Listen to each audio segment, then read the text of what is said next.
Për përkushtim dhe përsosmëri në rritjen e cilësisë, Posta Shqiptare merr çmimin ylli ndërkombëtar në kategorinë e diamantit. Juria ndërkombëtare ka vlerësuar këtë institucion si model të angazhimit në lidership, teknologji dhe shërbime. Çmimi u dorëzua drejtorit të Postës Shqiptare Arqile Gorea në Paris në praninë e vendeve pjesëmarrëse. 173 vende operojnë në këtë organizat dhe Posta Shqiptare u vlerësua këtë paktët kompani dhe firma që morën çmimin e diamantit. Posta Shqiptare tashmë njihet si kompani që ka realizuar parametrat e komunitetit evropian, është në nivele ndërkombëtare të shërbimit.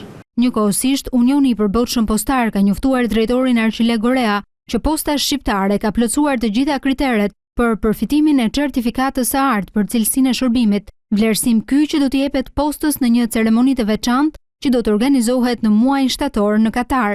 Pranë Postës Shqiptare punoi për 2 javë auditi i Postë Europës dhe UPU-s. Posta Shqiptare nga 2000 pikë të mundshme mori 1975, kur dyshemeja për marrjen e certifikatës së artë ishte vetëm 1900. Ne kemi pas një letër nga drejtori botëror i postave, Eduard Dajan, që është dhe ikona e shërbimit postar, ku i konfirmon Postës Shqiptare që e ka marrur certifikatën e artë të cilësisë dhe në kategorinë A. Veç shërbimeve tradicionale, Posta Shqiptare, nëpërmjet 551 zyrave të shpërndarë në të gjithë territorin, ka vënë në zbatim edhe shërbime të tjera financiare bankare, me qëllimin që, siç tha drejtori Gorea, për të qenë më pranë klientëve në çdo skaj të vendit.